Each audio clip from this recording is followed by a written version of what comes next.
ಸಮಾಜದ ಅಭಿವೃದ್ಧಿ ಹಾಗೂ ರಾಷ್ಟ್ರ ನಿರ್ಮಾಣದಲ್ಲಿ ವಿದ್ಯಾರ್ಥಿಗಳ ಪಾತ್ರ ಅತ್ಯಂತ ಮಹತ್ವದ್ದಾಗಿದೆ. ಉತ್ತಮ ಶಿಕ್ಷಣದೊಂದಿಗೆ ಉತ್ತಮ ಸಂಸ್ಕಾರಗಳನ್ನು ಅಳವಡಿಸಿಕೊಂಡಾಗ ಮಾತ್ರ ಜೀವನದಲ್ಲಿ ಯಶಸ್ಸು ಸಾಧಿಸಿ ಉನ್ನತ ಸ್ಥಾನಮಾನವನ್ನು ಪಡೆಯುವುದಕ್ಕೆ ಸಾಧ್ಯ ಎಂದು ಆದಿಚುಂಚನಗಿರಿ ಮಹಾಸಂಸ್ಥಾನ ಮಠದ ಹಾಸನ ಹಾಗೂ ಕೊಡಗು ಜಿಲ್ಲಾ ಕಾರ್ಯದರ್ಶಿಗಳಾದ ಪರಮ ಪೂಜ್ಯ ಶ್ರೀ ಶ್ರೀ ಶಂಭುನಾಥ ಮಹಾಸ್ವಾಮೀಜಿ ಹೇಳಿದರು.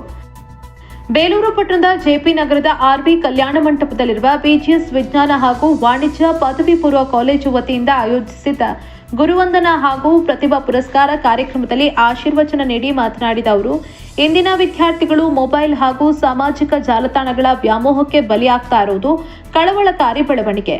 ತಂತ್ರಜ್ಞಾನವನ್ನ ಜ್ಞಾನ ಸಂಪಾದನೆಗೆ ಬಳಸಬೇಕು ಹೊರತು ದುರುಪಯೋಗದಿಂದ ಜೀವನವನ್ನ ಹಾಳು ಮಾಡಿಕೊಳ್ಳಬಾರದು ಅಂತ ಸಲಹೆ ನೀಡಿದರು.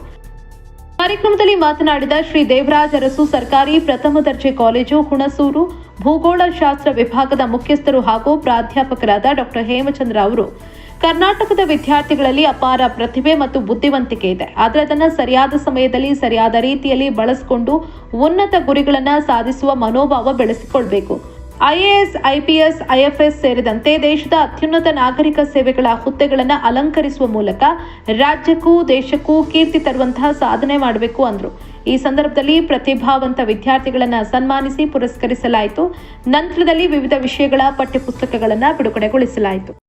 ನಮ್ಮ ಮನಸ್ಸು ಅರಳಿಲ್ಲ ಅಂತ ಅಂದ್ರೆ ಅದು ಪ್ರಯೋಜನ ಆಗುವುದಿಲ್ಲ. ನಮ್ಮ ಸ್ವಾಮೀಜಿಗಳ ಮಾತನ್ನ ಹೇಳೋರು, ಶಿಕ್ಷಣ ಕಲಿತಂತ ವ್ಯಕ್ತಿಗಳು ಒಂದೊಮ್ಮೆ ದಾರಿ ತಪ್ಪೋದು, ಭ್ರಷ್ಟರಾಗಬಹುದು.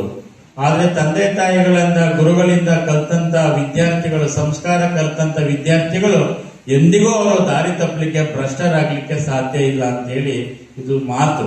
ಈ ಮಾತನ್ನ ಯಾಕೆ ಹೇಳ್ತಾ ಇದ್ದೀನಿ ಅಂತಂದ್ರೆ, ಇವತ್ತು ವಿದ್ಯಾವಂತರಾದ್ರೂ ಕೂಡ, ಬುದ್ಧಿವಂತರಾದ್ರೂ ಕೂಡ, ನಿಮ್ಮ ಸರ್ಟಿಫಿಕೇಟ್ ಅಲ್ಲಿ 100ಕ್ಕೆ 100 ಫಲಿತಾಂಶಗಳಿದ್ರೂ ಕೂಡ ಒಂದೊಮ್ಮೆ ಪ್ರಯೋಜನ ಆಗಿಲ್ಲ. ಮಾನವೀಯ ಮೌಲ್ಯಗಳನ್ನ ಇಟ್ಕೊಂಡು ಇವತ್ತು ನೀವೆಲ್ಲ ಯಾರೋ ನನ್ನ ಕಣ್ಣಿಗೆ ಬಡವರಾಗಿ ಕಾಣ್ತಾ ಇಲ್ಲ. ವಿದ್ಯಾರ್ಥಿ ಎಲ್ಲ ಬಡವರಲ್ಲ, ನೀವೆಲ್ಲ ಶ್ರೀಮಂತರು. ನಿಮ್ಗೆ ಆಶ್ಚರ್ಯ ಏನಪ್ಪ, ಸ್ವಾಮಿಗಳು ಇಷ್ಟು ನಾವೆಲ್ಲ ಬಡವರಲ್ಲ ಅಂತ ಹೇಳ್ತಾವ್ರೆ ಅಂತ ಅಂದ್ರೆ, ನಿಮ್ಮ ಬಡತನವನ್ನ ದೂರ ಮಾಡಿ ನಮ್ಮ ಮಗನೂ ಹಾಗೆ ಬದುಕಬೇಕು, ನಮ್ಮ ಮಗಳು ಹೀಗೆ ಇರಬೇಕು ಅಂತೇಳಿ ಹಿಂದೆ ಗೊತ್ತಿರುವಂತ ನಿಮ್ಮ ತಂದೆ ತಾಯಿಗಳು ನಿಮ್ಮನ್ನ ಶ್ರೀಮಂತರಾಗಿ ಮಾಡಿ ಈ ಮಟ್ಟಕ್ಕೆ ನಿಲ್ಸಿದಾರಲ್ಲ, ಅವ್ರನ್ನ ನಾವು ಸದಾಕಾಲ ನಾವು ಸ್ಮರಣೆ ಮಾಡ್ಕೊಳ್ಬೇಕು. ಇವತ್ತು ಯಾವ್ದಾವ ಎಲ್ಲ ವಿದ್ಯಾರ್ಥಿಗಳು ಹಂತವಾಗಿ ಬೆಳೀತಾ ಬೆಳೀತಾ ಬೆಳೀತಾ ಇವತ್ತು ತಂದೆ ತಾಯಿಗಳು ಅಷ್ಟೇ, ನನ್ನ ಮಗ ಹುಟ್ಟಿದ್ದಾನೆ, ನನ್ನ ಮಗಳು ಹುಟ್ಟಿದ್ದಾಳೆ, ಅವ್ರಿಗೆ ಒಂದಲ್ಲ ಒಂದ್ ರೀತಿ ಕೊರತೆಗಳು ಪ್ರಾರಂಭ ಆಗ್ತದೆ. ಪ್ರೈಮರಿ ಮುಗೀತು, ಇನ್ಯಾವ ಸ್ಕೂಲ್ಗೆ ಹಾಕ್ಬೇಕು, ಹೈಸ್ಕೂಲ್ ಮುಗೀತು, ಇನ್ಯಾವ ಕಾಲೇಜ್ಗೆ ಹಾಕ್ಬೇಕು, ಕಾಲೇಜ್ ಮುಗೀತು, ಇನ್ನೇನೋ. ಯಾಕೋ ನಾವು ಮನ್ಸು ಮಾಡ್ತಾ ಇಲ್ಲ, ಬರೀ ನಮಗೆ ಡಾಕ್ಟರ್ ಇಂಜಿನಿಯರ್ಗೆ ಸ್ಯಾಟಿಸ್ಫೈ ಆಗ್ತಾ ಇದೀವಿ. ಅದಕ್ಕೆ ಇದನ್ನ ಬ್ರೇಕ್ ಮಾಡಬೇಕು ಅಂತ ಹೇಳಿ ನಿಮ್ ಮುಂದೆ ನಾನು ಅನ್ಲಾಕ್ ಯುವರ್ ಮೈಂಡ್, ಫಸ್ಟ್ ನಿಮ್ ಮೈಂಡ್ ನ ಅನ್ಲಾಕ್ ಮಾಡಿ ಫ್ಯೂಚರ್ಗೆ ಐಡಿಯಾ ಕೊಡಿ ಅಂತ ಹಾಕಿದಿರಿ. ಮುಂದೆ ಹೋಗ್ತಾ ಹೋಗೋಣ.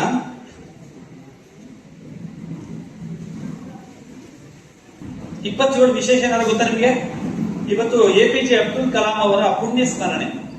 ಇವತ್ತು ನಮ್ಮ ದೇಶ ಕಂಡ ಅಪ್ರತಿಜ್ಞಾನಿ ಮಿಸೈಲ್ ಮ್ಯಾನ್. ಯಶಸ್ಸು ಅಂದ್ರೆ ಏನು? ಯಾರಿಗಾರು ಗೊತ್ತಾ ಕಲಾಂ ಅವ್ರು ಏನ್ ಹೇಳಿದ್ರು ಅಂತ? ಕಲಾಂ ಅವ್ರ ಉತ್ತರ ನೋಡಿ ಎಷ್ಟು ಚೆನ್ನಾಗಿ ಹೇಳಿದ್ದಾರೆ ಅಂತ. ಕಲಾಂ ಅವರು, success is when your signature becomes autograph. ಯಾವತ್ತು ನಿಮ್ಮ ಸೈನ್, ಸಿಗ್ನೇಚರ್ ಆಟೋಗ್ರಾಫ್ ಕನ್ವರ್ಟ್ ಆಗುತ್ತೆ, ಅವತ್ತೇ ಸಕ್ಸಸ್. ಅದು ನನ್ನ ಪ್ರಕಾರ ಇದುವರೆಗೂ ನಿಮ್ಗೆ ಯಾರಿಗೂ ಬಂದು ಆಟೋಗ್ರಾಫ್ ಕೇಳಿಲ್ಲ. ನೋಡಿ, ಒಬ್ಬ IAS ಆಫೀಸರ್ ಕೂತಿದ್ದಾರೆ, ಪ್ರೈಮ್ ಮಿನಿಸ್ಟರ್ ನಿಂತಿದ್ದಾರೆ. ನೋಡಿ ಇಲ್ಲಿ ಹಾಕಿದ್ದೀನಿ, ಇಸಿ ಪಲ್ ಕೆ ಲಿಯೆ ತೋ ಆಜ್ ಪಡ್ನಾ ಹೇ. ಈ ಒಂದು ಈ ಕ್ಷಣಕ್ಕೋಸ್ಕರ ನೀವು ಓದ್ಬೇಕು. ನೋಡಿ ಪ್ರೋಟೋಕಾಲ್ ಏನ್ ಹೇಳುತ್ತೆ ಅಂದ್ರೆ, IAS ಆಗಿರೋರು ಕೂರಲೇಬೇಕು, ಅವ್ರ ಪ್ರಧಾನಮಂತ್ರಿ ಆಗ್ಲಿ, ಅವ್ರ ಮುಖ್ಯಮಂತ್ರಿ ಆಗ್ಲಿ, ಅವ್ರು ನಿಂತ್ಕೊಳ್ಳೇಬೇಕು. Protocol. Next, the most respectable vehicle. ಭಾರತದಲ್ಲಿ ಏನಾದ್ರೂ ಒಂದು ವೆಹಿಕಲ್ ಹೋಗ್ತಾ ಒಂದು ಆಲದ ಮರ ಇದ್ದ ಹಾಗೆ, ಈ ಆಲದ ಮರದಲ್ಲಿ ನಾವೆಲ್ಲರೂ ಕೂಡ ಬಹುಶಃ ಆಶ್ರಯವನ್ನು ಪಡ್ಕೊಂಡಿರ್ತಕ್ಕಂತಹ ಜೀವಿಗಳ ಹಾಗೆ, ಯಾವುದಾದ್ರೂ ಒಂದಲ್ಲ ಒಂದು ರೀತಿಯಲ್ಲಿ ನಾವೆಲ್ಲರೂ ಕೂಡ ಪರಮ ಪೂಜ್ಯರ ಕೃಪೆಗೆ ಹಾಗೂ ಪರಮ ಪೂಜ್ಯರ ಒಂದು ಆಶೀರ್ವಾದಕ್ಕೆ ನಾವು ಪಾಲ್ಗೊಂಡಿರ್ತೀವಿ. ಬಹುಶಃ ಮುಂದಿನ ವರ್ಷ, ಹೋದ ವರ್ಷ ನಮಗೆ ಆದಂತಹ ಅನುಭವಗಳನ್ನ ನಾವು ನೋಡ್ಕೊಳ್ತಾ ಹೋದ್ರೆ, ಬಹುಶಃ ಬಹಳಷ್ಟು ವಿದ್ಯಾರ್ಥಿಗಳು ನಮ್ಮಲ್ಲಿ ದ್ವಿತೀಯ PUC ಮುಗಿಸಿದಂತಹ ವಿದ್ಯಾರ್ಥಿಗಳು ಬಹುಶಃ ಈಗೆಲ್ಲರೂ ಕೂಡ ಇದ್ದಾರೆ. ಅದರಲ್ಲಿ 50%, 54% ಕೂಡ ಅಬೌವ್ 90% ಬಂದಿದ್ದಾರೆ ಅಂತಂದ್ರೆ ಕಾರಣ ಪರಮ ಪೂಜ್ಯರ ಆಶೀರ್ವಾದ.